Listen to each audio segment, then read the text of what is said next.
artinya begini, jika kalau kita ngikutin perspektif dari Pak Arfi, jika mubahalah tersebut sepihak dan ketangkep, apalagi yang demo anti poligami yang sepihak gitu. Kenapa yang satu ditangkap, yang satu nggak ditangkap kan gitu. Terus ada orang non Islam teriak-teriak anti poligami di Indonesia, sementara poligami di Indonesia disahkan, bahkan di agamanya juga disahkan, kan gitu. Kalau Bang Umar tuh nggak cocok membahas poligami. Gitu. Belum.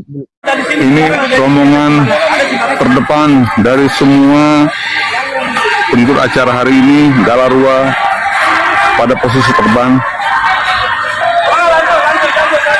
di posisi VIP. Galarua yang memimpin iring-iringan.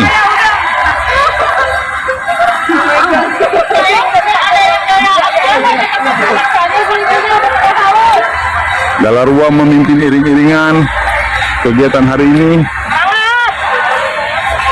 Mana salam Pancasilanya? Salam Pancasila. Salam Pancasila. Salam Pancasila. Tolong hilafah, tolong poligami. Tolong hilafah, tolong poligami. Ketika poligami menjadi gaya hidup, maka Ibu Pertiwi akan menangis. Rua kan gitu. Ketika poligami menjadi gaya hidup, maka Ibu Pertiwi akan menangis. Kan framing itu. Ya. Itu udah menyalahi undang-undang itu, menyalahi undang-undang. Iya, nah, Anda sebagai seorang publik pemerintahan, Anda juga harus melaporkan dong padanya. Kalau dia mengatakan anti poligami, itu bisa bubar itu organisasinya itu. Iya.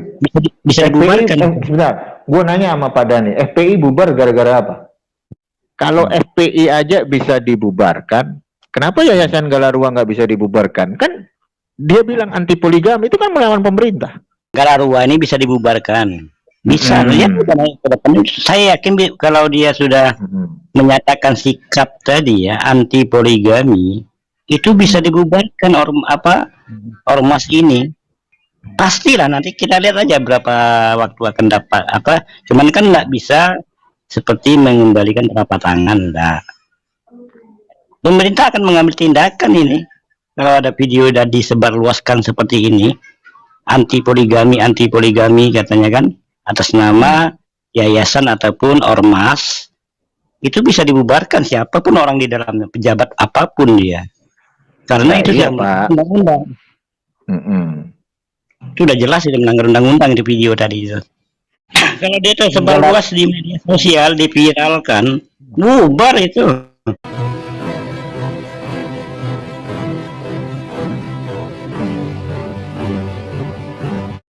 Assalamualaikum warahmatullahi wabarakatuh.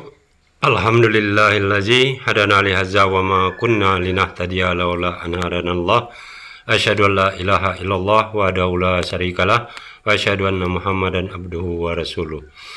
Puji syukur kehadirat Allah Subhanahu wa taala karena kita masih diberi waktu dan kesempatan berjumpa kembali melalui channel Salam Satu Akidah. Semoga kita semua dirahmati Allah dan diberi kekuatan serta keteguhan hati di dalam iman Islam untuk terus meningkatkan iman serta ketakwaan kita kepada Allah Subhanahu wa taala. Nah, baik saudaraku semuanya, seperti kita ketahui saudara mu'alaf kita yaitu Umar Al-Farizki ya adalah seorang mu'alaf yang baru beberapa waktu yang lalu memeluk agama Islam. Dan tentunya beliau ini masih banyak belajar tentang ajaran di dalam Islam ya. Nah, ketika perhatian saudara kita ini mulai terfokus kepada ajaran-ajaran Islam, ada beberapa hal yang kemudian menjadi pertanyaan mungkin bagi saudara kita ya, melihat bagaimana dilema atau realita yang kita lihat di Indonesia khususnya, yaitu tentang ajaran agama dengan keadilan yang ada di Indonesia ini. Nah, di sini ada beberapa poin yang menjadi bahan pertanyaan ya oleh saudara kita ini, yaitu tentang ada umat muslim yang melakukan mubahalah ya, yang artinya adalah memohon kutukan kepada Allah untuk dijatuhkan kepada orang yang salah atau dusta sebagai bukti kebenaran salah satu pihak. Nah, kemudian orang yang melakukan mubahalah ini ditangkap dan kemudian dikatakan ini suatu penistaan. Nah, di sisi lain ada sekelompok orang yaitu yang menamakan dirinya Yayasan Gandarua ya. Kita mungkin semua juga tahu bahwa yayasan ini di dalamnya berisikan salah satunya adalah penghujat Islam yaitu Paul Zong ya. Nah, orang ini melakukan aksi juga dengan menolak negara khilafah, kemudian juga menolak poligami. Nah, sementara mereka ini tetap dibiarkan ya, atau tidak dikenakan sanksi apapun juga. Nah, inilah kemudian yang menjadi pertanyaan yang sangat mendasar bagi mu'alaf kita Umar Al-Farizki ya, dan kita pun sebagai umat muslim tentu juga merasa heran dengan situasi seperti itu, karena seperti halnya mubahalah ini itu diperbolehkan di dalam Islam ya, dan bisa dikatakan bagian dari ajaran Islam itu sendiri. Kemudian juga masalah poligami. Yang jelas poligami juga adalah diperbolehkan di dalam ajaran Islam, dan bahkan sudah diperbolehkan juga oleh negara ya, berdasarkan Undang-Undang Nomor 1 Tahun 1974 tentang perkawinan ya. Jadi artinya di sini apa yang dilakukan oleh sekelompok orang yang menamakan dirinya Yayasan Gandarua ini jelas ini sudah melakukan penghinaan terhadap Islam ya, dan juga terhadap undang-undang yang sudah ditetapkan, yaitu tentang poligami yang diperbolehkan di negara kita, yang kemudian diatur dengan beberapa syarat tentunya yang harus terpenuhi terlebih dahulu sebelum melakukan poligami tersebut. Nah, di sini sangat wajar sekali apabila saudara kita Umar Al-Farizki mempertanyakan hal yang dia lihat sendiri ya, bagaimana keadilan yang sesungguhnya untuk dua kasus yang berbeda ini. Nah, untuk lebih jelasnya mari kita simak terlebih dahulu video selengkapnya.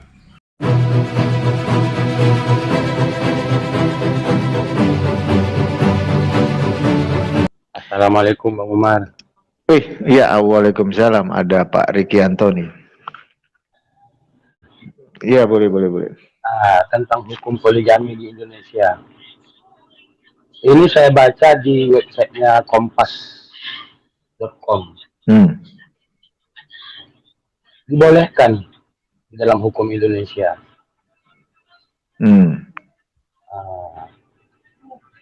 Berbagai hal terkait perkawinan termasuk poligami diatur dalam Undang-Undang Nomor 1 Tahun 1974 tentang perkawinan sebagaimana telah diubah dengan Undang-Undang Nomor 16 Tahun 2019. Boleh.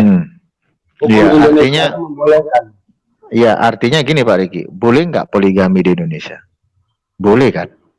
Boleh, di dalam hukum Indonesia boleh. Boleh. Itu satu ya. Di dalam hukum negara di mana kita tinggal di Indonesia diperbolehkan dan diadakan kan gitu. Ada kan? Hukumnya kan ada. Secara tertulis kan gitu. Memiliki kekuatan hukum dia. Nah, itu untuk hukum negara ya. Kalau hukum agama jangan ditanya lagi, poligami kan gitu. Udah pasti. Udah pasti. Terus ada orang Indonesia teriak anti poligami. Boleh nggak gua bilang dia PKI?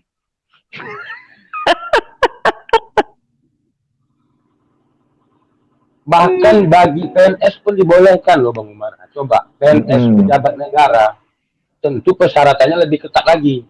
Dibolehkan bagi pegawai pejabat negeri.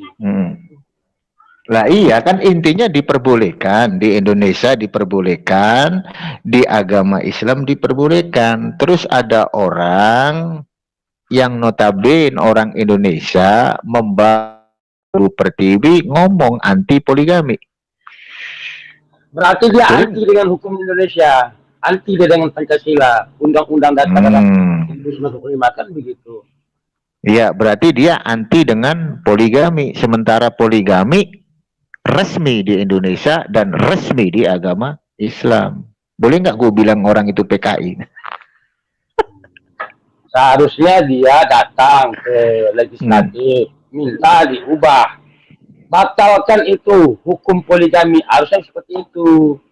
Kan begitu, kalau dia mau membatalkan hukum poligami di Indonesia, dia datang ke legislatif, DPR sana kan. Pak, tolong Pak, batalkan Pak hukum poligami di Indonesia, harusnya begitu, bukan koar-koar gitu kan, ilmu di jalan. Lanjut Bang Umar. Bisa nggak ditangkap orang itu, Pak? Bisa dong. Orang dia membuat gaduh aturan di Indonesia kok. Orang yang mubahala aja ketangkep, Pak.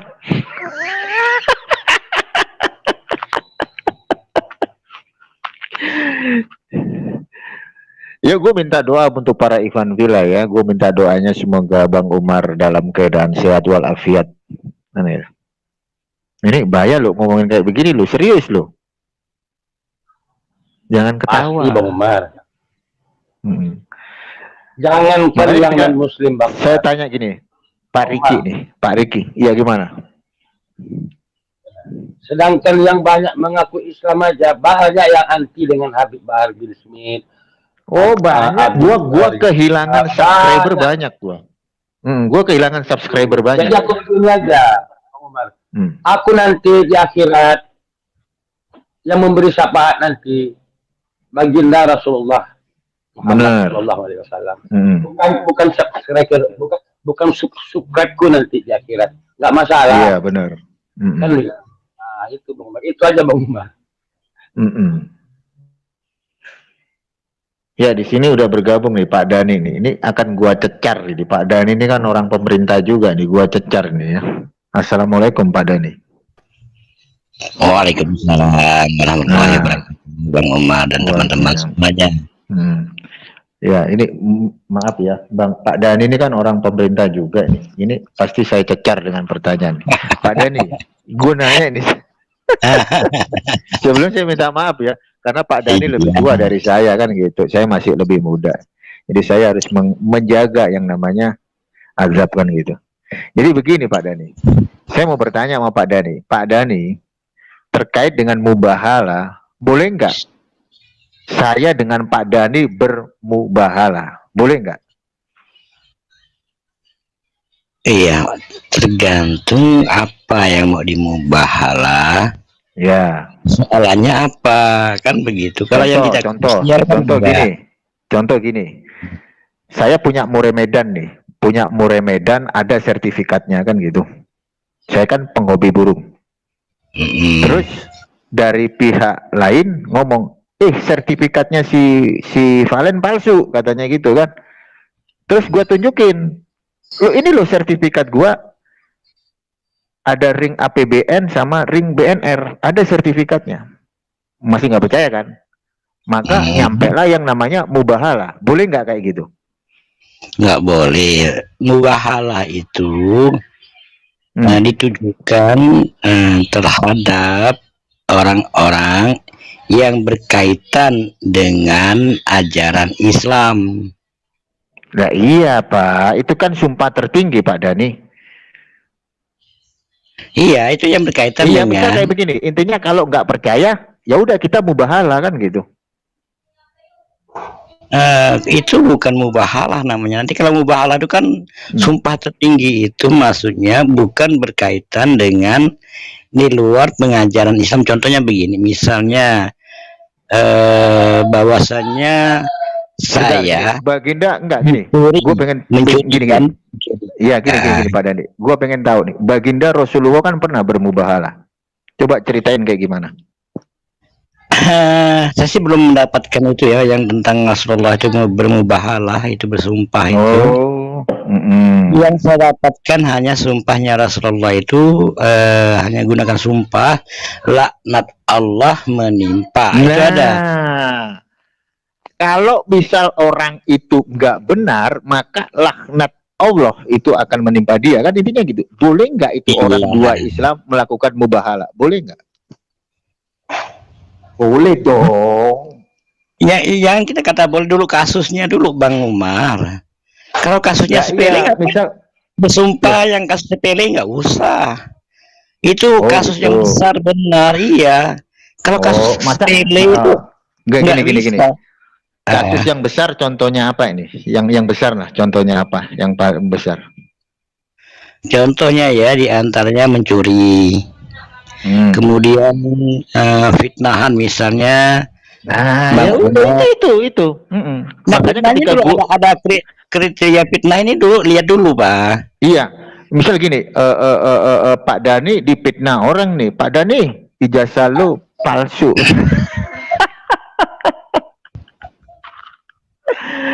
Ayo, berani nggak yuk ngomong kayak begini Pak Dhani? Ini sensitif loh. Kalau masalah ijazah, tahu maksudnya ya kan? Kan ada kasus macam masalah ijazah palsu itu. Iya. Kalau itu terus mubahalah boleh nggak? Boleh nggak mubahalah itu? Boleh nggak? Harusnya boleh dong. Harusnya boleh dong. Enggak, kita jujur aja nih Bang Umar. Jadi kalau bicara harusnya boleh dong. Siapa yang berbohong maka Allah akan melaknatkan gitu. Seharusnya boleh dong. Ya udah kalau boleh, pertanyaannya saya begini, sebagai Bang, orang awam. Sebentar dulu. Jadi sumpah itu kan misalnya begini, kita sesuatu yang tidak kita lakukan dan yang menuduh juga tidak memiliki saksi, tidak bisa ditelusuri. Nah itu barulah kita mentok itu kan namanya. Dengan mentuknya itulah kita melakukan sumpah. Contoh berzina misalnya. Iya Pak Dhani, dari tapi tadi kalau ijazah kan bisa loh Bang Umar, bisa ditelusuri. Kalau ijazah kan bisa ditelusuri. Iya, misal udah nggak bisa ditelusuri, nggak tahu kabarnya yang benar yang mana, si A atau si B kan gitu, maka terjadilah mubahalah. Boleh nggak? Kalau Bang Umar kaitkan dengan ijazah ya, itu nggak bisa. Karena ijazah itu bisa ditelusuri. Bisa ditelusuri oleh aparat, itu bisa. Contoh gini. Kasus yang lain aja, yang lain. Kalau ijazah nggak bisa. Kalau ijazah enggak gini Pak Dhani. Misalnya gini nih. Sertifikat gua asli nih. Asli sertifikat gua, kan gitu. Terus ada yang bilang, enggak asli. Ribut tambah ribut dia kan. Mana yang benar? Ya udahlah, kita bermubahalah aja lah. Yang benar yang mana dari antara dua pihak? Bisa nggak itu? Bisa seharusnya. Nggak bisa lah Bang Umar. Ini kan ijazahnya sekarang kok balik lagi. Orang yang boleh bermubah, iya. Sekarang kalau udah nggak bisa ditelusuri, macam kayak gimana? Ayo. Mana ada di Indonesia yang kalau bicara ijazah yang tidak bisa ditelusuri, nggak ada. Tetap bisa. Sekarang gini, gue balik gini nih. Misal kalau Pak Dhani difitnah orang, Pak Dhani melakukan apa yang tidak Pak Dhani lakukan, tetapi Pak Dhani dituduh. Boleh nggak bermubahalah? Boleh dong. Iya, bisa begini Bang Umar ya. Ini contoh yang bisa mubah. Kebanyakan ribet, gue nggak suka. Boleh nggak? Baginda Rasulullah aja bermubahalah loh. Ini yang simpel. Ini bicara ijazah nih. Yang simpelnya begini. Yang bisa mubahalah. Ketika ijazah yang gini. Pak Dhani nggak usah ribet-ribet. Gue tahu. Gue ngomongnya simpel aja. Mubahalah itu boleh nggak? Boleh dilakukan. Tapi lihat kasus. Nah ini kasusnya semua tadi Pak Dhani ngomong kasusnya harus gede. Nah ini kasusnya gede. Oh iya, kalau gede kasusnya kalau gede boleh ya. Ngapain Pak Dhani kok bisa menolak-nolak? Nggak boleh. Apa Pak Dhani juga takut ketangkep? Pak Dhani orang pemerintah loh. Kan tadi Pak Dhani gue ngomong, sebelumnya Pak Dhani gue minta maaf dulu, gue mau ngomong Pak Dhani lebih tua dari saya kan gitu. Pak Dhani boleh nggak bermubahalah? Boleh ya, asal kasusnya gede kan gitu. Nah ini kasusnya gede nggak yang kemarin? Gede dong kasusnya.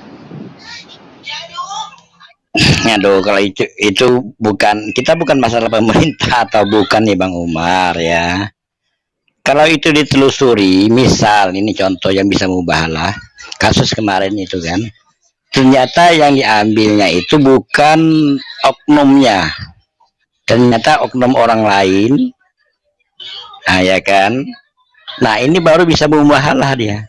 Oh itu yang punya ijazah mengatakan yang ada di dalam data itu adalah saya. Tetapi iya, kan di akun yang lain tidak. Oh, iya, bukan oknumnya. Ijazahnya Pak Jokowi itu kan difitnah terus nih ceritanya. Ada yang bilang nggak asli kan simpang siur kan gitu.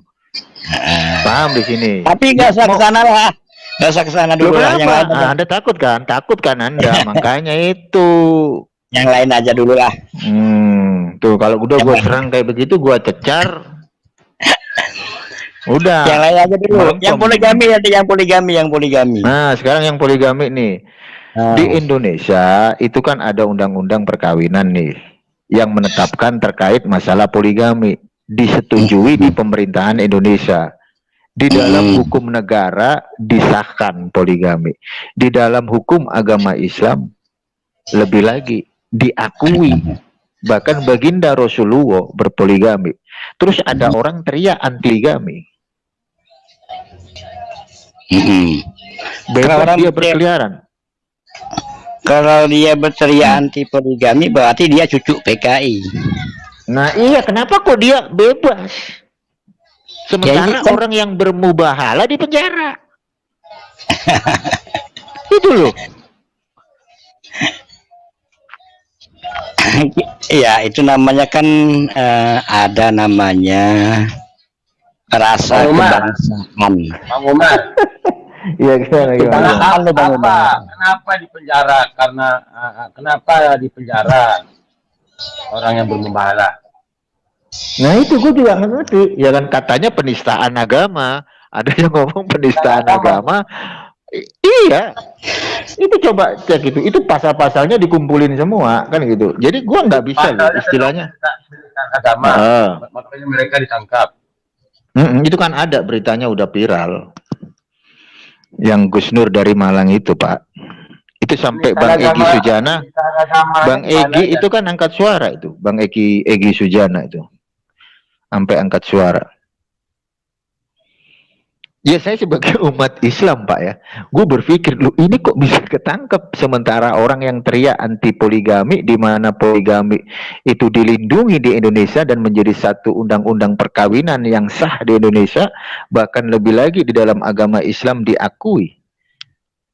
Malah dia bebas Pak, sekarang bikin acara kopdar, kan gitu.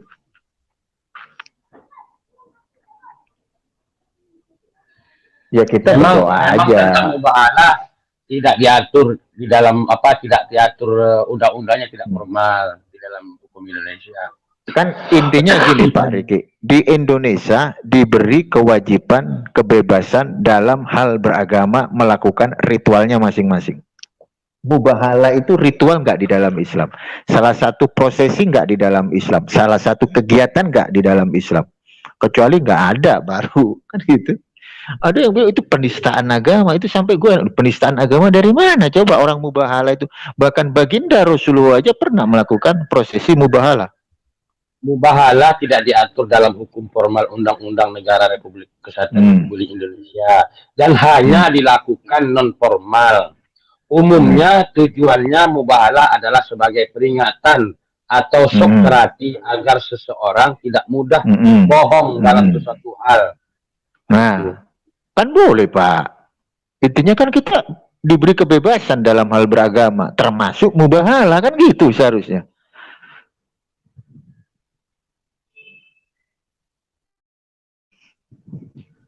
Kan Islam mengajarkan kalau dikategorikan penistaan agama, seharusnya keterangan ini nggak ada kan? Nggak mungkin ada kan keterangan ini. Ya makanya itu Pak, pasalnya mah dikumpulin semua, dikumpulin ada pasalnya banyak loh. Salah satunya ada penistaan agama. Itu bisa dicek di YouTube ini yang lagi viral. Tidak dijelaskan di sini penistaan agama itu. Nggak ada kan? Setahu saya nggak ada. Itu saya udah nonton Pak, saya udah nonton di YouTube, itu sampai dibilang penistaan agama. Makanya nggak ada Pak yang berani bahas ginian. Orang Pak Dhani aja, yang orang pemerintah aja, tahu sendiri kan dia dengar, udahlah jangan bahas yang ini, yang lain katanya.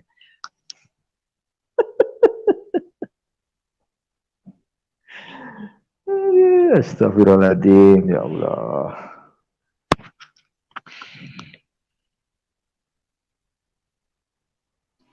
Nah, ini karena bahasan ini punya konsekuensi masalahnya Bang Balen. Kacau Bang Balen. Ya nggak boleh gitu dong. Tuh si Lembah Bonjer aja tahu. Iya pernah, Rasulullah pernah bermubahalah ketika debat dengan pendeta-pendeta. Makanya kan kasus gede itu kan terjadi perdebatan kan Pak. Ini dulu pernah ya. Jemaah Masjid Darussalam Cibubur, Bogor, Jawa Barat mengajak Ustadz Yusuf Mansur bermubahalah terkait bantahannya menggalang investasi batu bara pada tahun 2009. Langkah mubahalah dilakukan karena Yusuf Mansur menyatakan tidak pernah terlibat dalam investasi batu bara di Masjid Darussalam Cibubur. Yang kemarin Pak, kasus yang kemarin Pak, yang Gus Nur tertangkap karena mubahalah. Coba itu Pak dibaca Pak.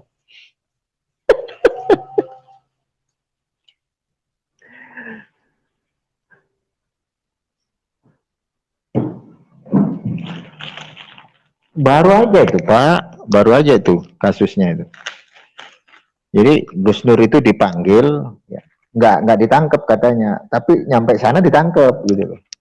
Itu beritanya kayak gitu. Ya, sebenarnya Bang Umar itu udah males ya debat masalah Yesus itu Allah atau bukan, karena mereka nggak berani debat secara formal. Debatnya selalu apa ya gitu, platform, identitas gak jelas kan kayak gitu. Males. Mending gua ngomongin yang realita aja kan gitu.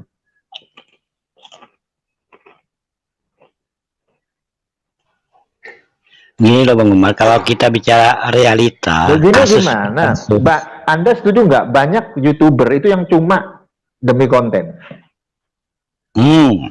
Betul, kebanyakan itu. Nah yaudah, simple, nggak usah diterusin kan kayak gitu. Tapi kan tak semuanya. Nggak semuanya.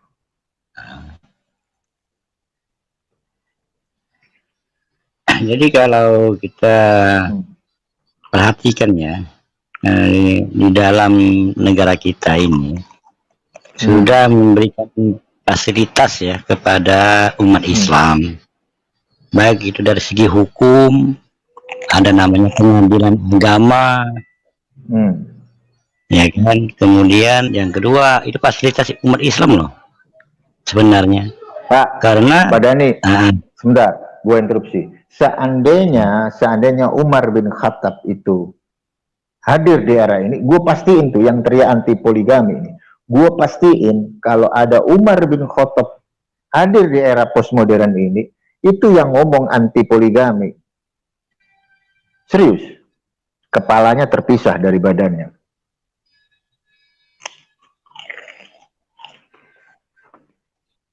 Ya itu kalau kan serius, setuju nggak Anda? Kalau ya, Umar bin Khattab itu ada di era ini, itu yang ngomong anti poligami, kepalanya akan terpisah dari badannya. Iya, kalau itu terjadi di dalam negara Islam, kekuasaan Islam, sementara Indonesia itu bukan negara Islam tetapi negara kesepakatan. Itu yang harus menjadi rujukan kita, Bang Umar. Gua paham itu, makanya kan gua ngomong kalau seandainya Umar bin Khattab itu hadir di era postmodern, maka yang ngomong anti poligami, maka kepalanya itu akan terpisah dari badannya. Jadi bayangin aja nih, bayangin Pak Dhani, bayangin kalau Umar bin Khattab datang, ngelihat siapa kau, khalifah kedua dari Islam datang, siapa berani melawan? Iya, termasuk MKC itu penggal lehernya, Bang. Kalau memang itu MKC, Saifuddin itu habis sudah yang nama. Itu karena kita kan bukan negara Islam tadi, kita negara kesepakatan. Yang kita Pak Dhani, terlepas dari Pak Dhani ngomong itu, tapi ketika Umar bin Khattab itu sekarang datang, apa yang mau dibilang? Ayo. Iya, kalau dia datang ya, makanya kalau kita kan sekarang bukan ada lagi negara kekhalifahan, kan sudah masa lalu lah ya kan. Negara khalifah terakhir itu zaman iya Pak Dhani, kalau Umar bin Khattab itu sekarang datang, apa yang terjadi? Pasti itu yang teriak anti poligami, kepalanya terpisah dari badannya. Jangankan manusia, malaikat, munkar dan nankir aja itu dibentak sama Umar bin Khattab. Makanya dinubuatkan oleh baginda Rasulullah, Bang Umar, ya. Kedatangan Nabi Isa alaihissalam di kedua kalinya itu yang ditegakkan oleh Nabi Isa alaihissalam, ajaran Islam. Makanya banyak yang manusia yang mati nanti, mati terhukum, itu banyak itu, Bang Umar. Termasuk Pak Dhani. Yang dituduhkan penyidik terhadap Gus Dur begini. Ayo, termasuk siapa yang tidak menjalankan apa? Amar ma'ruf nahi mungkar. Iya, salah satunya itu. Jadi ada sifatnya kondisi darurat, Bang Umar. Jadi kita tuh ada kondisi darurat. Makanya di dalam Islam itu mencontohkan, kamu kan dilarang makan babi gitu. Tetapi kondisi darurat boleh makan babi. Paham nggak maksud saya? Iya, gue ngerti masalah itu, gue ngerti. Begitu juga kondisi kita sekarang. Gini. Sekarang gini Pak Dhani. Ini kan pemerintahan Indonesia ya. Nah, seandainya ini Umar bin Khattab ini datang di Indonesia, apa jawab kalian? Coba. Ini Umar bin Khattab loh yang datang. Oh iya, tetap kita ikuti dia nanti. Tetap Lah iya berarti Pak Dhani ngikutin Umar bin Khattab kan gitu? Iya pasti. Lah iya, seandainya kalau Umar bin Khattab itu ada di Indonesia dan hadir di era sekarang, maka orang yang teriak anti poligami dipastikan kepalanya terpisah dari badannya. Iya. Makanya kedatangan sebagai pengganti Umar itu yang nyata nanti adalah Nabi Isa. Nabi Isa alaihissalam inilah yang akan memisahkan, kata Bang Umar tadi, yang mewujudkan apa yang menjadi ajaran Islam, komitmen dalam ajaran Islam pasti ditegakkan, pasti itu. Nah, di saat Nabi Isa datang itulah kita tetap berpegang teguh kepada ajaran Nabi Isa alaihissalam yang merupakan bukan ajaran dia ya, dia hanya menegakkan ajaran syariat Nabi Muhammad. Dialah yang menegakkan. Kalau kita nggak mampu, Bang Umar, nggak mampu umat Islam, kecuali kedatangan Nabi Isa alaihissalam. Nah, aku kembali lagi nih. Berarti orang yang anti poligami itu pantas nggak ditangkap? Kalau dia itu ada kebebasan berpendapat, Bang Umar. Itu ada aturan. Nah, kalau Anda bilang kebebasan berpendapat, kenapa yang mubahala ditangkap? Oh, itu lagi jangan ke sana. Ya, itu kan Anda nggak berani di situ. Anda nggak berani di situ, Pak Dhani. Makanya Anda sebagai seorang salah satu dari orang pemerintahan, gua kecar dengan pertanyaan seperti itu. Kenapa anti poligami? Pak Dhani bilang kebebasan berpendapat, sementara yang mubahala boleh nggak kita ngomong kebebasan berpendapat? Ayo. Itu menyangkut personal. Kan gitu. Kan kita bisa ngomong where is justice in Indonesia, kan gitu. Di mana keadilan di Indonesia, coba. Bang, karena begini, menurut penyidik, mubahalah yang dilakukan oleh Gus Dur tidak sesuai dengan tata cara yang diajarkan agama Islam. Masalahnya, ini tak ada keterangan bagaimana Pak penyidik yang sesuai dengan tata cara Islam. Itu yang nggak dijelaskan, kan begitu. Gimana caranya? Yang benar itu gimana Pak penyidik? Tolong Pak jelaskan di sini. Di website di mana aja kan, jelaskan. Jadi kita tahu kan. Penyidik cuma mengatakan tidak apa katanya salah. Iya, dikumpulin Menyatakan semua, syarat-syarat. pasalnya kan dikumpulin semua, dikumpulin semua sampai dibilang penistaan agama kan. Makanya Bang Egy Sujana angkat suara. Jadi kalau menurut penyidik salah, yang benarnya gimana Pak penyidik? Kan gitu. Kita sebagai rakyat wajib tahu. Tolong Wajib Pak tahu. penyidik, jelaskan Pak penyidik kepada kami gimana yang benarnya tentang mubahalah ini, kan begitu.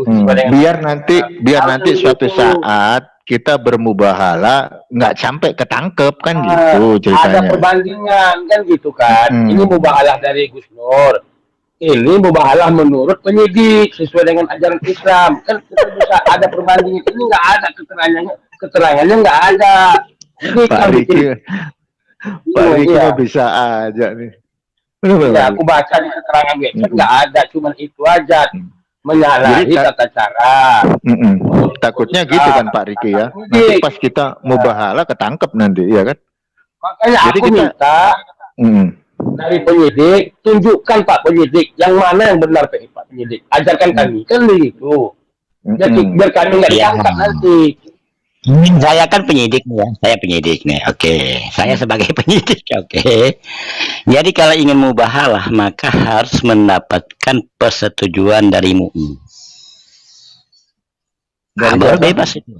Dari MUI, Majelis Ulama Indonesia, karena dia kalau nggak lembaga dapat negara. persetujuan dimasukin di penjara. Kalau dia tidak mendapatkan persetujuan jangan dilakukan. Kalau dilakukan nanti maka endingnya bisa penjara. Oke, sekarang gue nanya nih, gue balikin lagi nih. Orang yang teriak anti poligami ada persetujuan nggak? Ada persetujuan nggak? Itu salah Pak. Itu tetap salah. Tapi kesalahan itu kan ada yang di penjara. Perdata. Bukan pidana, dia larinya ke perdata. Karena perdata. Sebentar, perdata itu dia anti poligami. Apakah kok bisa ke perdata? Gue mau nanya, dia kok bisa beralih ke perdata. perdata? Jadi begini, kenapa kasus yang setengah pidana seakan-akan kita melihatnya kan unsurnya mengatakan Pak, sebentar, gini. Gue tanya nih, poligami bid'ah enggak?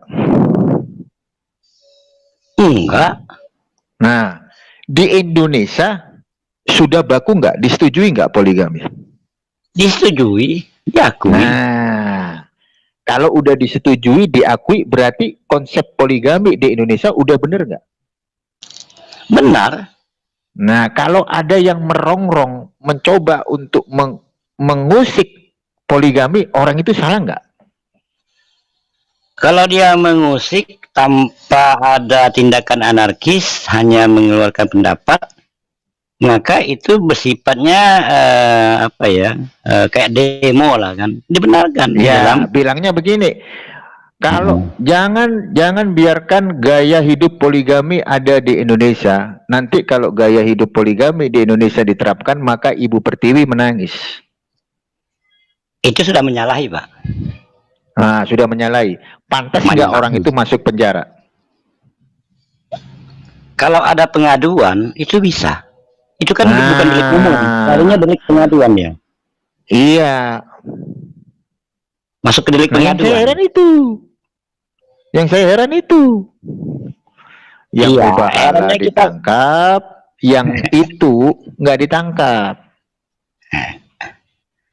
Atau yang teriak anti poligami itu nggak terkenal ya? Iya, makanya tidak terkenal itu karena itu apalagi berbicara dengan orang nomor satu kan, repot itu Pak. Orang nomor satu itu kan dia memiliki power yang yang sistematis namanya. Jadi dia dilindungi oleh undang-undang. Ada yang sifatnya bukan kriminal, tindakan-tindakan kebijakannya. Itu yang namanya kebijakan itu kan perlawanan daripada peraturan, itu namanya kebijakan. Pak, yang anti poligami itu melawan pemerintah enggak? Melawan dong Pak. Itu tergantung narasinya Bang Umar. Kayak yang Bang Umar katakan tadi. Udah anti poligami, Pak. Udah anti poligami dengan narasinya. Kalau ya, kalau narasinya anti poligami itu jelas. Gini. Dia tuh bilang ya kan anti poligami udah jelas. Kalau sampai Indonesia melakukan gaya hidup poligami, maka Ibu Pertiwi akan menangis. Kan gitu. Sementara Ibu Pertiwi ini kan bentuk apa ya, alegoris dari Indonesia kan gitu. Secara nggak langsung dia bilang kalau sampai gaya hidup poligami ada di negara ini maka Indonesia akan menangis kan gitu. Loh, yang ngomong ini orang Kristen apa orang Islam sih? Gue nggak percaya kalau itu orang Islam kan gitu. Karena Islam mengajarkan tentang poligami. Nah, itu secara nggak langsung hendak menjatuhkan pengajaran Islam, hendak menjelekkan pengajaran Islam dengan mengatasnamakan salam Pancasila. Kurang ajar nggak kalau saya tanya? Kurang ajar nggak? Ayo jawab. Saya cecar ini Anda sebagai seorang pemerintah. Kurang ajar nggak orang seperti itu? Ya, jelas Ini aja Bang Umar. Jelas itu jelas kurang ajar. Karena apa? Tadi ada dua undang-undang yang dilanggarnya. Pertama, dia melanggar undang-undang positif di negara Republik Indonesia, ya kan, tentang poligami. Yang kedua, penistaan terhadap ajaran Islam. Itu sebenarnya ke sana arahnya, ya kan? Karena dia sudah menyatakan anti. Nah, namun apakah ini bisa dikenakan sanksi pidana? Nah, kembali kepada pemerintah sendiri dan rakyat. Apabila rakyat gencar menyuarakan orang-orang anti poligami ini, selalu kita expose. Nah, nanti kan pemerintah akan mendengar suara ini. Nah, kalau sudah mendengar suara ini bisa terkuak itu orang-orang anti poligami itu bisa dikenakan sanksi. Ini ada yang komentar di bawah. Saya interupsi dulu Pak Dani. Ada yang komentar di bawah ini. Pak Dani takut dengan rezim. Bukan takut dengan rezim. Kita berada dalam rezim. Masalahnya kita berada di rezim. Bukan gua loh yang ngomong. Ini yang ngomong para viewer kan gitu. Pak Dani takut rezim kan gitu. Kita ini masuk dalam lingkaran rezim masalahnya. Ya gimana rata-rata orang non-muslim itu ya cinta dengan Bung Karno, itu pasti Presiden Republik Indonesia ya.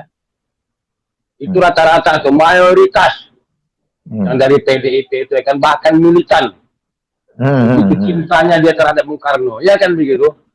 Nah, mereka anti poligami, sedangkan Bung Karno istrinya lebih dari satu.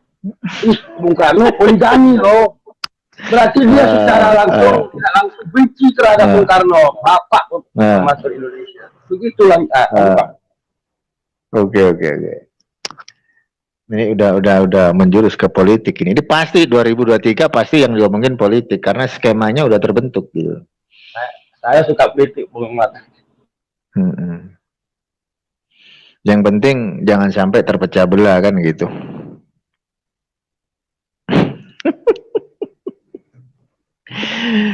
Jadi kalau gue ditanyain politik ya, politik terkait dengan apa ya, kan udah Pilpres ya 2024 ya, dan 2023 itu skema politik itu akan terbentuk gitu.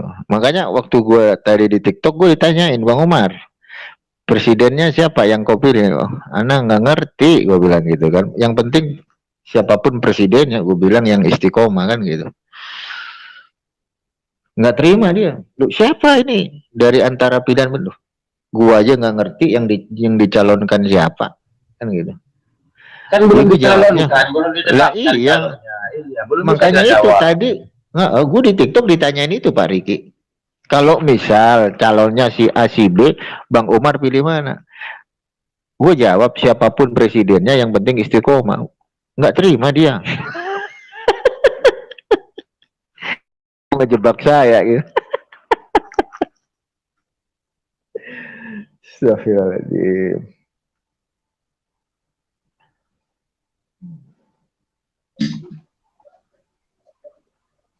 Ya, assalamualaikum Pak. Waalaikumsalam. Nah, Assalamualaikum, Pak Pak. nih. Ya. Belum kelar tuh poligami.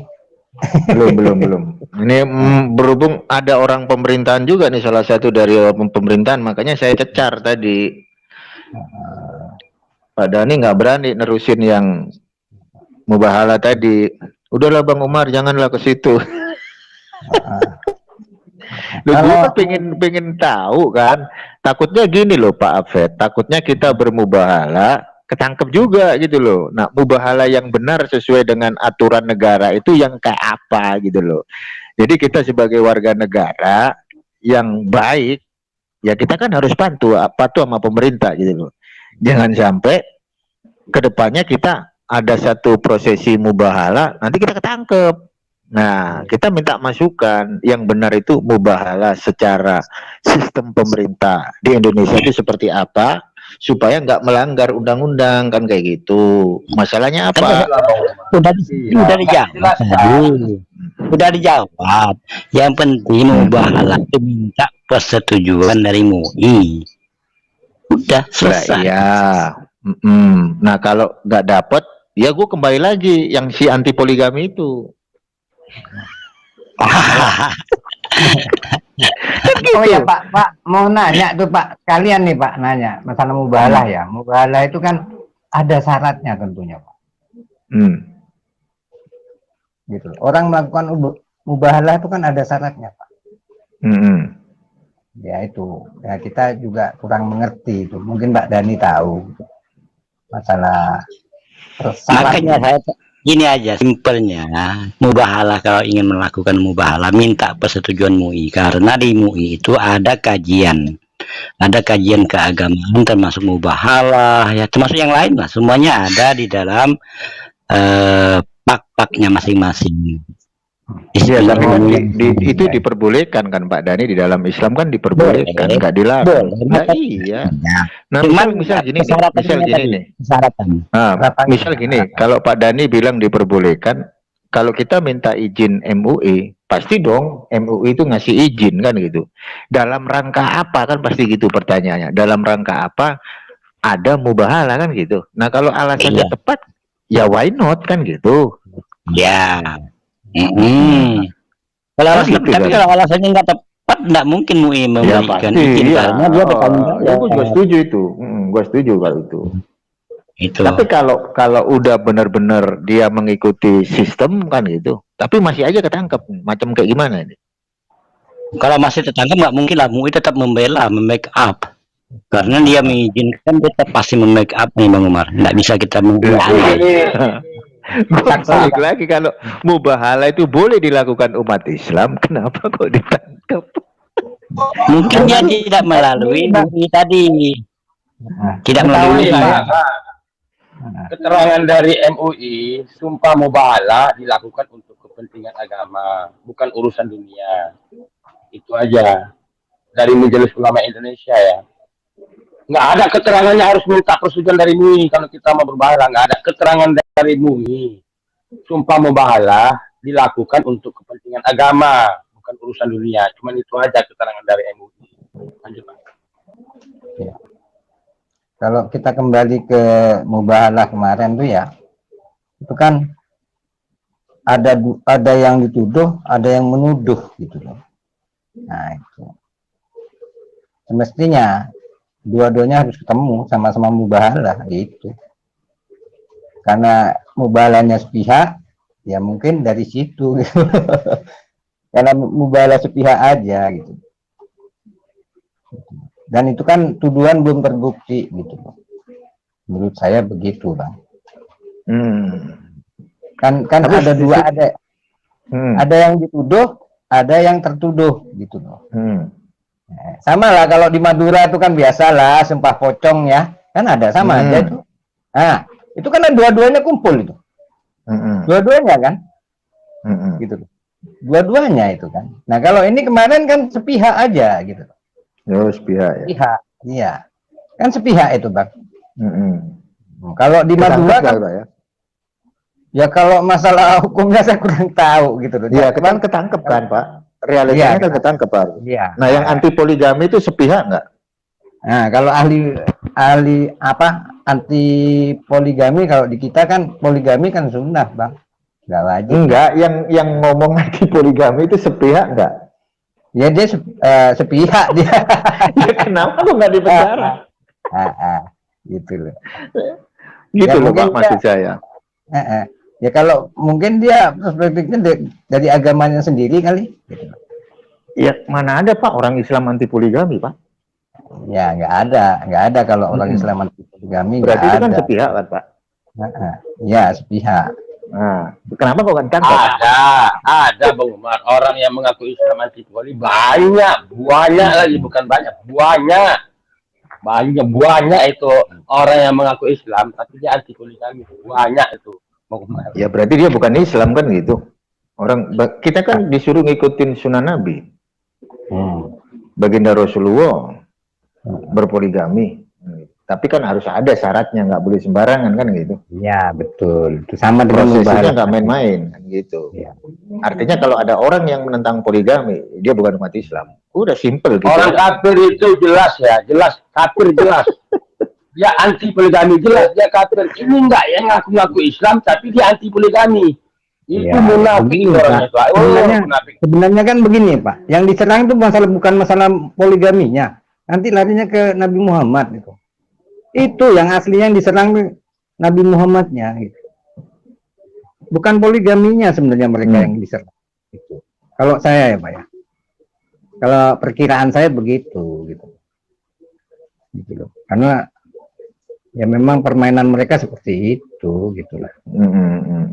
Yang namanya sunnah ya sunnah gitu. Iya, mau melakukan nggak apa-apa, melakukan dapat amal, dan itu pun ada syaratnya kan begitu.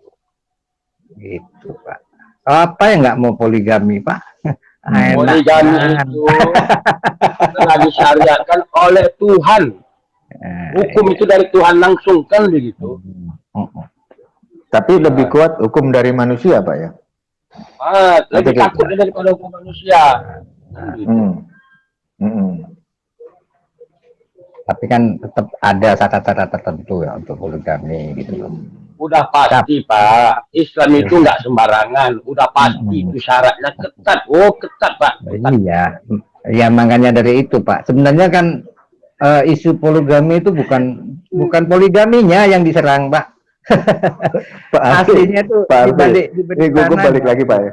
Pak Arfi, gue balik lagi. Tadi yang mubahala sepihak ditangkap kan, menurut narasi dari Pak Arfi. Mungkin karena sepihak ketangkep Bang Umar. Nah, gue balik lagi nih yang nanti poligami itu juga sepihak gitu. Nah, ditangkap lagi. Ya mestinya boleh nggak dengan narasi kedua kronologis tersebut, boleh nggak nih Bang Umar ngomong, Islam didiskriminasi, boleh nggak? Ya gimana ya Bang, kalau kita kan saya pasti kan boleh itu boleh. Kalau Bang Umar mengatakan Islam sebenarnya kan gini, kalau saya ya kalau saya sih boleh aja, karena menurut pikiran saya itu kan artinya bukan poligaminya yang diserang. Iya, gua tahu. Nanti itu akan menjurus ke baginda Rasulullah, makanya diserang dulu poligaminya Pak Arfi. Ya, tapi kita nggak sampai ngelebar ke sono. Artinya begini, jika kalau kita ngikutin perspektif dari Pak Arfi, jika mubahalah tersebut sepihak dan ketangkep, apalagi yang demo anti poligami yang sepihak gitu. Kenapa yang satu ditangkep, yang satu nggak ditangkep kan gitu? Padahal kita belum ada ya undang-undang poligami kan, nggak ada itu Mas. Undang-undang perkawinan menyetujui, undang-undang perkawinan menyetujui poligami, itu diatur semua di situ. Ya, entar biasanya alasannya kan cuma pendapat saja Pak kan gitu. Itu kadang-kadang kalau mereka itu bukan pendapat Pak, itu undang-undang Pak, undang-undang. Enggak, maksudnya yang melakukan demo anti poligami kan Oh iya. Itu kan pendapat itu kan saja. poligami itu kan diatur Pak di dalam undang-undang perkawinan ceritanya tuh. Itu kan dijelaskan semua dong di situ. Berarti poligami itu kan dilindungi sama Indonesia, disahkan sesuai dengan undang-undang perkawinan yang ada di dalam NKRI kan gitu. Ya, betul. Disahkan sesuai dengan hukum negara dan diperkuat dengan hukum agama tanda kutip agama Islam. Iya. Kan gitu Pak. Dan di Indonesia kebebasan umat beragama terkait dengan ritualnya, prosesinya masih kebebasan Pak. Kalau kita ngomongin poligami di Indonesia, berarti Islam diberi kebebasan melakukan setiap ajaran yang ada di dalam Islam gitu loh. Termasuk poligami kan gitu ceritanya nih. Terus ada orang non-Islam teriak-teriak anti poligami di Indonesia, sementara poligami di Indonesia disahkan, bahkan di agamanya juga disahkan, kan gitu. Ya, Jadi begini Bang Umar ya. Jadi begini ya, saya sampaikanlah kepada masyarakat luas ini kan. Jadi poligami itu kadang-kadang disalahgunakan oleh saudara-saudara kita yang Muslim, disalahgunakan dalam arti kata tidak memenuhi persyaratan tetapi memaksakan untuk poligami. Nah itu yang menjadi dilema, menjadi polemiknya di sana. Dia nggak punya persyaratannya tidak terpenuhi tetapi memaksakan untuk poligami. Endingnya apa? Yang rusak itu adalah keluarganya, anak keturunannya yang tidak terpendidik, tidak terdidik, ya makan gak karuan, ujung-ujungnya mental anak-anaknya. Nah ini sangat mempengaruhi generasi berikutnya. Itu yang dipikirkan oleh para ulama. Jadi makanya persyaratan di dalam melaksanakan poligami itu harus terpenuhi. Nah yang jadi masalah tadi yang saya katakan ada oknum ya, oknum saudara-saudara kita yang Muslim. Ia mengambil tindakan-tindakan poligami tanpa memenuhi persyaratan. Nah ini yang jadi masalah. Kalau memenuhi persyaratan tidak. Kayak siapa dulunya? Tanpa memenuhi persyaratan Pak, itu namanya bukan poligami Pak. Ada persyaratannya. Kalau juga dia ya, udah memenuhi persyaratan, itu baru poligami Pak. Kalau tanpa memenuhi persyaratan itu bukan namanya poligami Pak. Itu aja Pak. Itu namanya selir.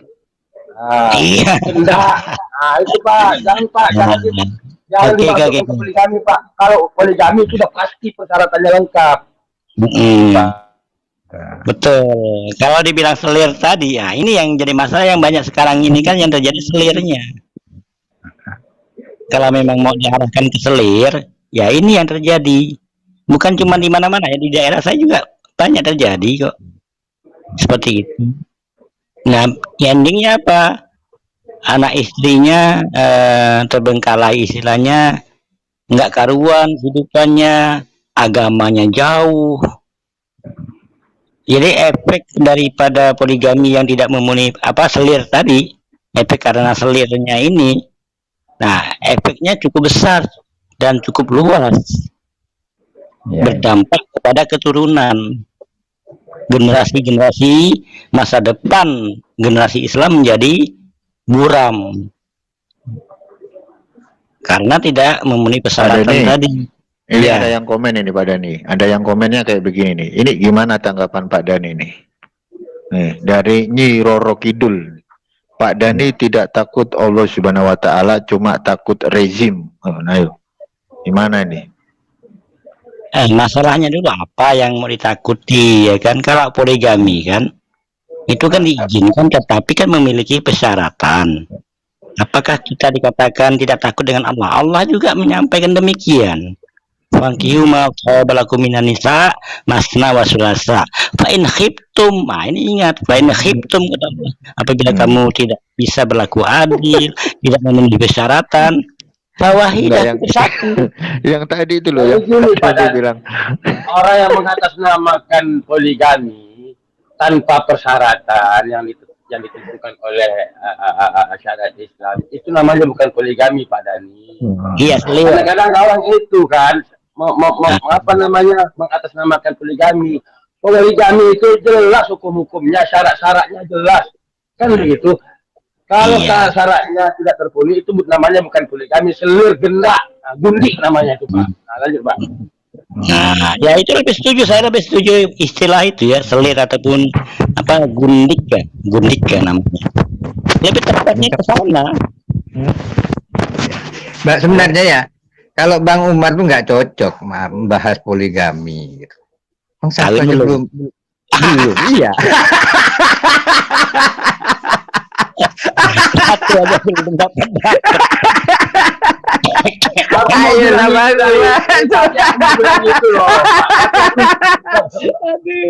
Santai aja, Pak. Kalau sama Bang Umar gak usah sungkan, Pak. Aduh, iya. Kalau Bang Umar tuh bahas poligami belum cocok gitu loh, Bang. Sita itu tapi saya kan nggak ke situnya, Pak. Nggak ke dalam ranah yang istri lebih dari satu. Saya cuma membahas ada nggak diakui nggak poligami itu di Islam dan di negara. Terlepas dari itu kan saya nggak ngebahas itu. Yang penting diakui di negara, di hukum negara dan di hukum Islam kan gitu. Ya. Kalau itu coba saya kupas gimana? Dikupas ya, Pak. Kalau dikupas saya kan belum nikah aja belum kan, Pak? Ya. Enggak, kalau saya dengar itu memang sudah ada undang-undangnya. Kalau zamannya Pak Harto memang nggak ada. Kalau Pak Harto malah dilarang memang. Dilarang. Nggak, zaman Soeharto nggak dilarang kok, Pak. Jangan kita juga ada. Zaman Soeharto juga membolehkan PP nomor 10 itu. PP nomor 10 betul. Cuma pegawai negeri ya nggak boleh ya. Ya bagaimana pegawai negeri mau poligami? Zaman Soeharto gaji pegawai negeri bukan nama minim lagi, jauh daripada standar. Maka tidak memungkinkan untuk melaksanakan poligami. Jadi itu masalahnya. Tapi kan sah, Pak. Tapi kan sah menurut hukum negara dan hukum Islam. Iya sah. Nah iya, terus kenapa ada orang anti poligami kok dibiarin? Kan sepihak juga ya. Kan yang saya kejar di situ, Pak Dani. Ya. Ya ini boleh disuarakan ya, bukan orang anti poligami. Benar ini kita guyon-guyonan, tapi serius. Saya juga menanggapi serius ya. Kalau orang ada kelompok tertentu yang menyatakan sikapnya anti poligami, nah itu perlu kita sampaikan kepada pemerintah. Nih, ini videonya kayak gini nih, Nanti coba disebarluaskan aja Bang Umar. Jadi lebih jelas itu. Nih videonya kayak gini nih.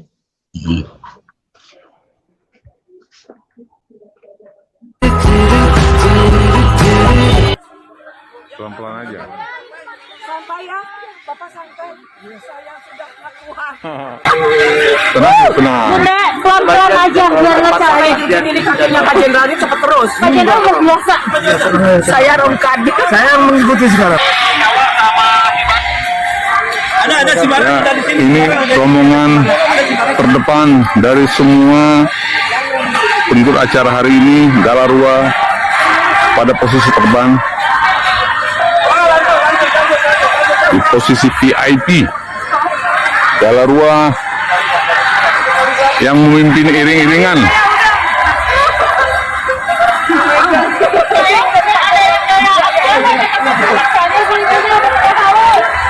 Galarua memimpin iring-iringan kegiatan hari ini.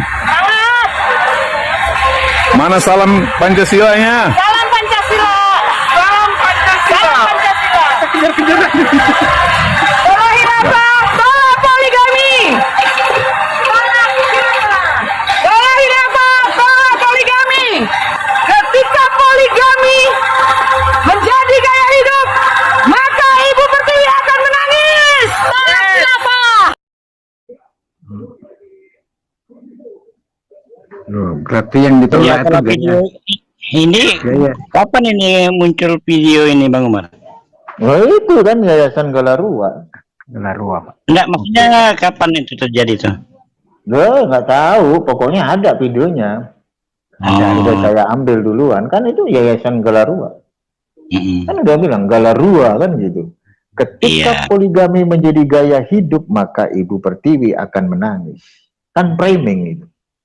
Ya. Itu udah menyalahi undang-undang itu, menyalahi undang-undang. Iya, nah, Anda sebagai seorang publik pemerintahan, Anda juga harus melaporkan dong padanya. Ya tadi kan barusan ada barusan kami ini baru pertemuan seluruh Indonesia kok masalah, tapi bukan poligami sih, masalah yang lain. Nah, tapi ini belum sempat terangkat ini. Saya juga baru lihat ini. Ada forum resmi seperti apa Galarua kan namanya. Kalau dia mengatakan anti poligami, itu bisa bubar itu organisasinya itu. Iya. Bisa dibubarkan. Sebentar, gue nanya sama Pak Dhani, FPI bubar gara-gara apa?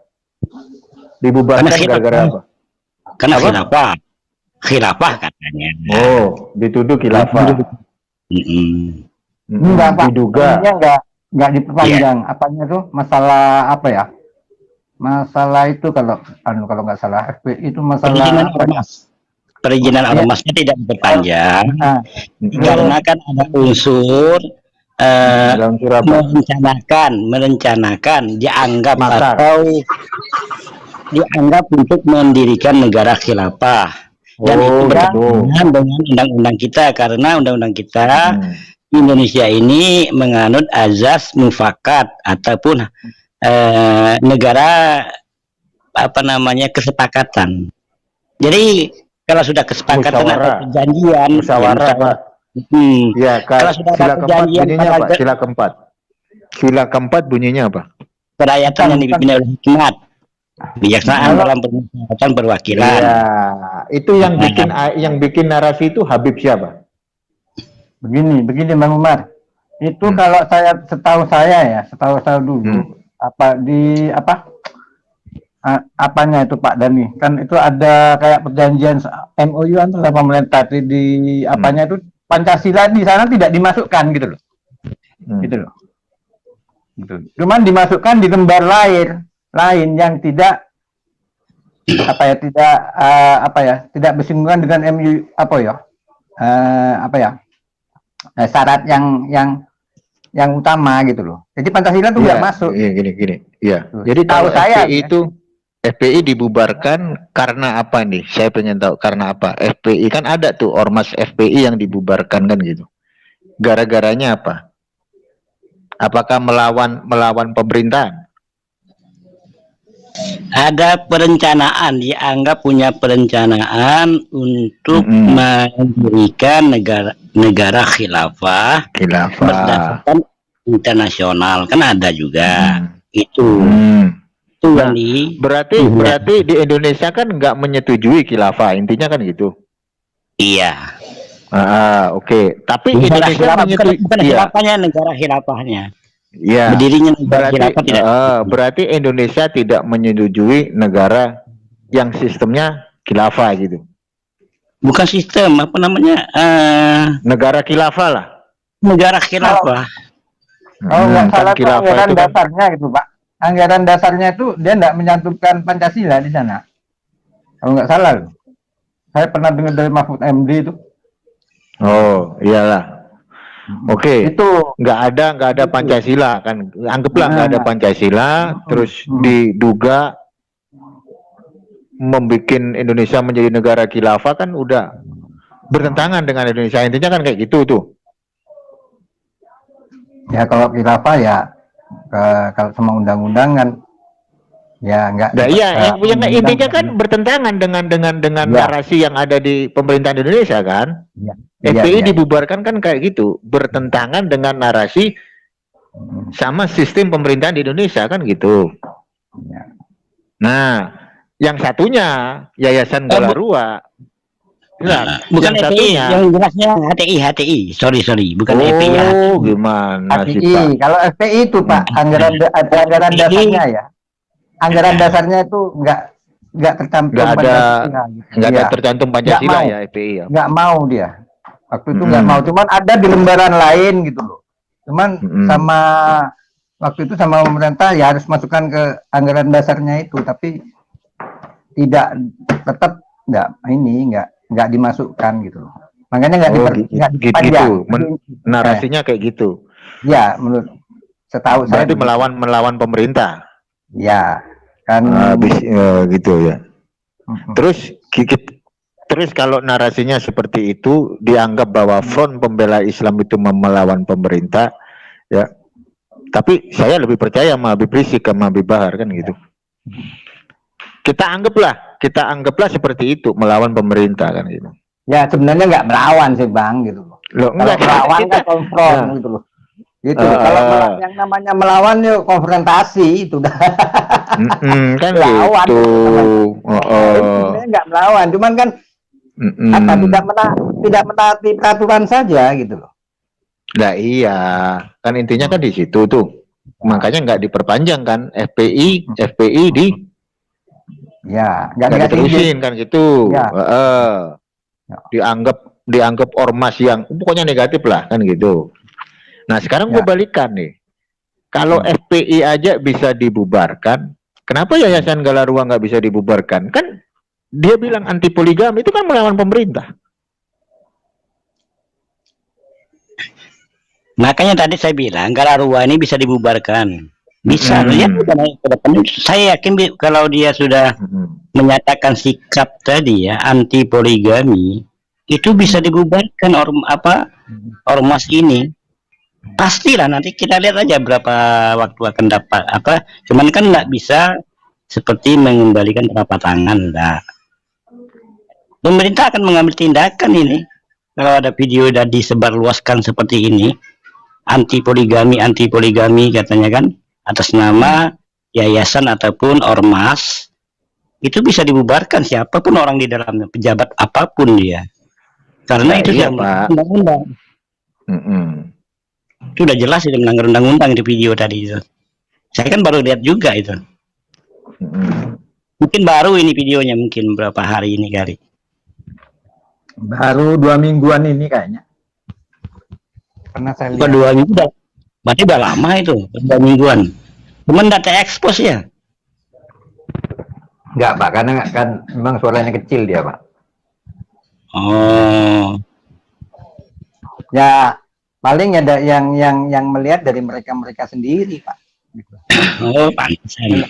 Kalau dia tuh sebar luas di media sosial, diviralkan, bubar itu. Galarua itu, saya pastikan bubar itu. Karena udah bertentangan dengan hukum positif di Indonesia. Yang kedua, sudah melecehkan nilai Islam itu. Itu pasti bertindak itu. UI juga pasti bertindak itu. Cuman mungkin belum tersampaikan. Saya aja baru tadi ini baru lihat ini.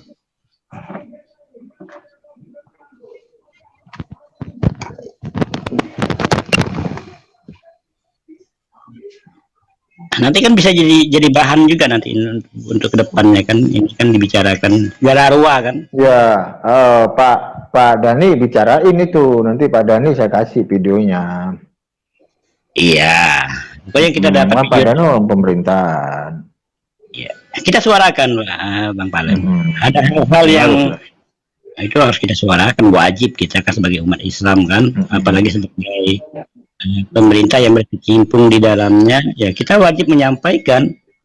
Ya mudah-mudahan ini bisa didengar oleh institusi yang lain. Tapi kan informasinya kan harus jelas, kita harus menelusuri kejelasan itu ya kan. Nah itu yang harus mendapatkan data Pak, itu kan udah jelas Pak. Kalau video belum dikatakan akurat Pak. Kalau video hanya semata-mata video saja untuk jadi bahan bukti itu masih lemah, masih bisa dibantah. Kita mencari bagaimana upaya kita ada data-data pendukung yang memiliki di Paul Jong itu kan ada. Pak, itu udah satu kesalahan aja kan, satu kesalahan kan harus dibayar Pak.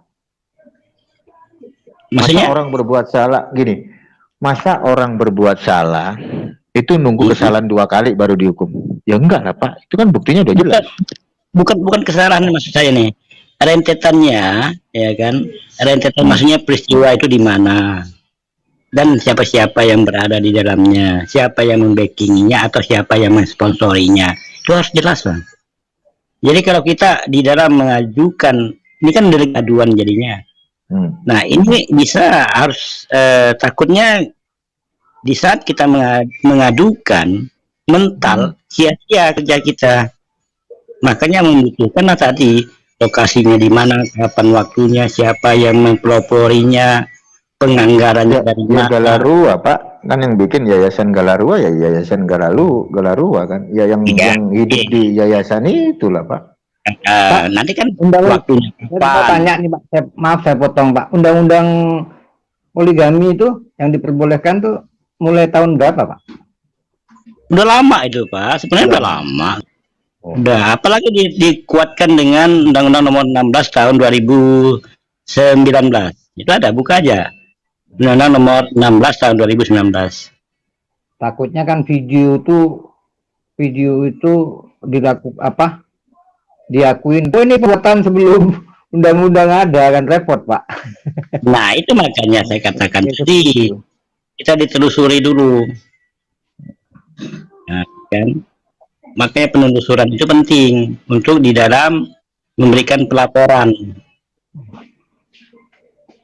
Ya, jadi supaya kita tidak mental. Kalau laporan kita lapor aja tapi jadi kantong sampah kan percuma. Kerja kita sia-sia. Ya sama aja, Pak. Orang walaupun itu sebelum itu nggak mungkin itu video lama, Pak. Sekarang undang-undang poligami itu hadir di tahun berapa? Perkawinan yang memperbolehkan poligami. Tahun berapa coba? Lama tahun itu, Pak. Tahun 74 sudah ada, Pak. Nah, apakah itu tahun 74 video itu? Nggak mungkin. 74 itu mantan jenderal belum jadi jenderal. Itu Undang-Undang Nomor 1 tahun 74 itu tentang perkawinan. Itu tetap berlaku. Yang mengesahkan poligami di tahun? Ya 1974 itu. Nah, iya. Ada. Berarti kan sesudah tahun 74 itu dilakukan itu narasi kronologisnya di situ. Nah sekarang simpel aja gini, Yayasan Galarua itu terbentuk tahun kapan? Gitu. Apakah di bawah tahun gini tadi Bang Umar, Galarua itu bisa bubar, percayalah nanti. Bisa ini, bisa bubar dia. Saya yakin benar. Ini udah jauh statement dia, pernyataan sikap itu namanya kan pernyataan sikap. Pernyataan sikap dari Galarua itu sudah bertentangan dengan undang-undang yang berlaku di Indonesia. Itu yang pertama. Yang kedua, efeknya itu mengarah kepada umat Islam. Oh iya, kebencian tak beralasan. Itu sudah itu. Kalau dalam bahasa Ibrani sinat khinam. Apaan tuh? Ya itu kebencian tak beralasan itu. Ya. Kalau mudah-mudahan cepat aja pemerintahan kapinya. Iyalah, Pak Dhani kan orang pemerintahan juga, ikut andil dong. Ini ada videonya ini dari Yayasan Galarua. Nah, orang-orang Galarua ini satu kompi dengan DPO kan gitu, Pak Dhani. Pak Dhani bisa wakilin lah. Nggak boleh begitu, Bang Umar. Nggak boleh satu. Nah, berarti Pak Dhani takut. Bukan mengkaitkan dengan ada oknum begini ini nggak boleh. Satu fokus saja. Nanti yang merembetnya itu penyidik. Nanti yang merembetnya itu begini, Bang Umar. Gimana? Kita kan hanya memberikan rekomendasi, ya kan? Nah, rekomendasi itu nanti ditelusuri oleh penyidik. Penyidik nanti akan mengkaitkan apakah berkaitan dengan B, C, dan D dan segala macamnya. Itu ranahnya penyidik, tidak boleh kita. Apa sih bedanya? Ada role-nya, ada relnya. Ya, gua tahu ada rule-nya, ada jalannya. Kan yang tadi sepihak katanya ketangkep, ini sepihak kok nggak ditangkep. Itulah. Kan iya, Pak Dhani. Iya. Kayak sebelah itu Pak Dhani kan gini, woi, pedang tajam ke bawah aja, ke atas kagak. Gua kelas marga kelas 2.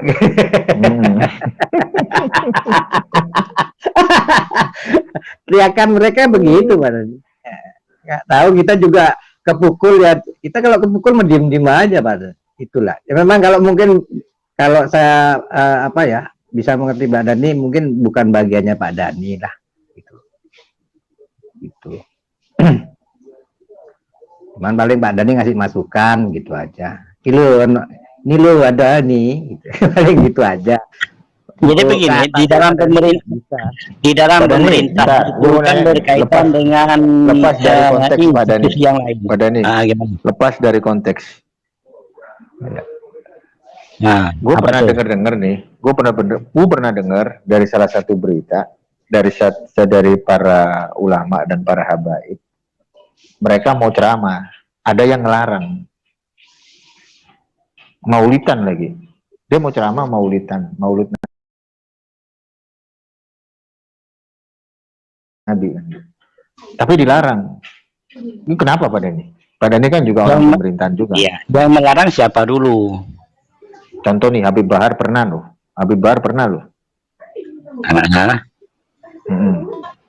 Yang melarang siapa dulu nih?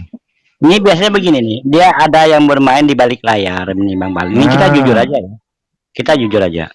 Misalnya dia mau ceramah tempat saya, misalnya kan di masjid saya lah, ya kan Habib Bahar. Kemudian yang menolak itu bukan pemerintah, tetapi justru pengurus masjidnya. Kenapa pengurus masjidnya melarang? Karena mendapat intimidasi dari pihak tertentu. Nah, ini yang masalahnya.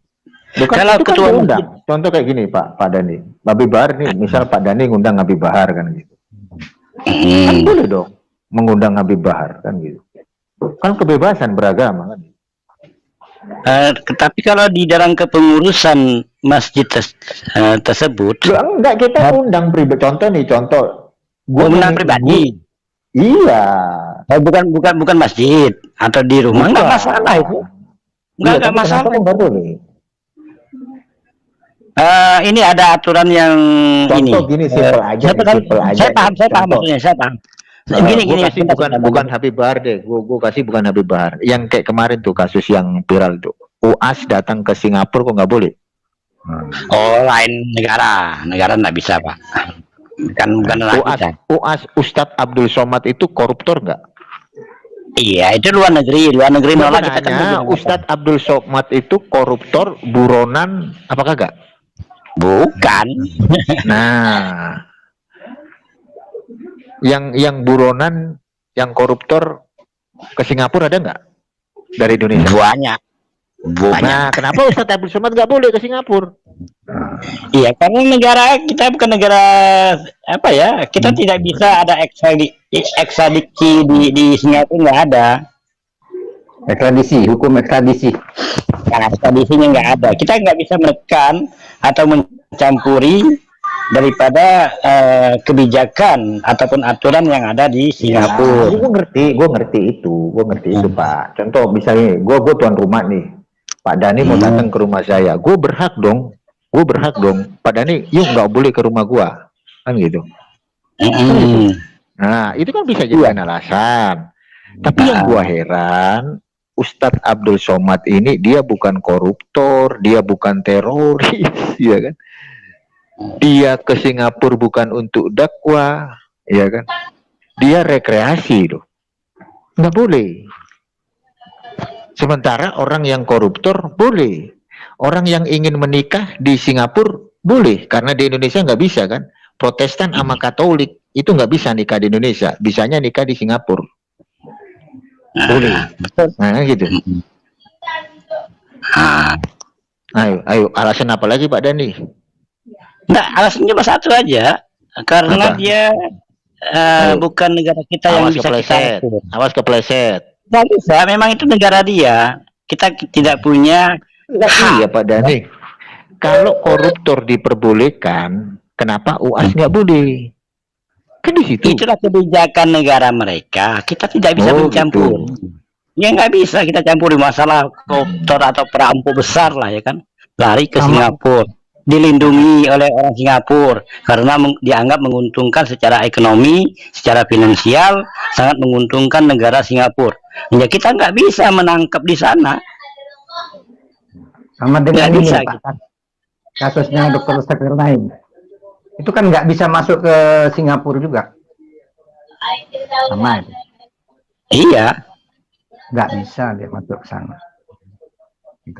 Karena memang kebijakan dia, Pak, aturan dia kan punya hak prerogatif, hak mutlak suatu negara namanya. Atau begini, sebaliknya juga, misalnya negara kita atas nama Presiden Republik Indonesia tidak membolehkan negara Cina masuk ke Indonesia, misal kan, nggak bisa Cina masuk. Tapi kalau Presiden mengizinkan, kita mau bilang apa? Sama dengan kasusnya ini Pak, Perdana Menteri mana tuh, Israel. Iya. Israel itu kan pesawatnya nggak bisa masuk ke Indonesia, nggak boleh itu kan lewat di atas perairan Indonesia. Jadi akhirnya dia muter tuh dari Malaysia, Filipina, waktu mau ke Australia, muter dia Pak. Iya. Jadi nggak bisa gitu. Itu padahal nggak berkunjung ke Indonesia, lewat ini wilayah Indonesia nggak bisa masuk. Iya, lewat teritorial namanya kan. Nggak bisa. Nah, udara maupun laut dan darat. Jadi nggak bisa dia. Jadi muter itu kalau dia masuk bisa ditembak. Kalau dia masuk, kalau masuk bisa ditembak. Jatuh. Ya, akhirnya kan lewat Malaysia terus ke ini ya, Filipina terus muter lagi ke daerah sebelahnya Papua itu, baru ke ini dia ke Australia. Waktu kunjungan ya PM ininya ke Australia itu. PM Netanyahu apa namanya? Ya memang begitulah aturan kita punya. Jadi jelas ya buat saudari-saudariku yang muslimah khususnya ya kan, yang banyak anti poligami. Begini ya saudari-saudariku yang muslimah, yang poligami itu sudah pasti dia menjalankan syariat yang telah ditetapkan oleh agama Islam. Ya kan? Yang namanya jika tidak memenuhi syariat-syariat yang ditetapkan oleh agama Islam tentang poligami, itu namanya bukan poligami. Oke, saudariku muslimah, itu namanya selir-selir, gundik-gundik, gendak-gendak, itu ya. Jangan terdoktrin oleh pihak barat. Oh, poligami begini, tapi dia gini-gini, selingkuh begini, mengenai itu bukan poligami ya, saudariku ya. Itu namanya selir-selir, pundak-pundak, itu namanya apa lah? Itu dulu saja, Bang. Ya, itu dia tadi beberapa poin yang dibicarakan ya di dalam video ini tadi bersama Mu'alaf Umar Al-Fariski dan juga saudara muslim kita lainnya, yaitu tentang mubahalah dan masalah poligami dan juga aksi dari sekelompok orang yang menamakan Yayasan Gandarua ini untuk menolak poligami dan juga khilafah ya, dan juga masalah kekerasan terhadap anak. Nah, tentu kita sangat sepakat ya dengan saudara-saudara kita yang sudah menyampaikan pendapatnya masing-masing tadi, termasuk Pak Dani ya, dan Pak Dani ini sendiri adalah beliau masih PNS ya, artinya masih orang pemerintahan yang bisa melihat secara luas permasalahan yang timbul tentunya dengan beberapa poin yang dibahas tadi ya. Nah, terkhusus bagi sekelompok orang yang menamakan Yayasan Gandarua tersebut, ini memang sangat perlu diviralkan supaya mungkin dari pihak pemerintah bisa menindaklanjuti aksi yang mereka lakukan ya, karena jelas ini sudah melecehkan ajaran agama Islam dan juga sudah melecehkan undang-undang yang sudah ditetapkan oleh negara tentang masalah perkawinan ya, yaitu Undang-Undang nomor 1 tahun 1974. Dan kita sangat setuju dengan apa yang disampaikan oleh Pak Dani tadi. Ketika hal ini sudah diketahui banyak orang, terkhusus pihak pemerintah, mudah-mudahan permasalahan ini bisa diatasi ya, dan yang namanya keadilan untuk ukuran kita manusia dan juga sebagai umat muslim itu dapat terpenuhi sepenuhnya oleh pihak pemerintah atau yang berkompeten. Nah, demikian saudaraku semuanya, terima kasih atas perhatiannya. Saya akhiri. Assalamualaikum warahmatullahi wabarakatuh.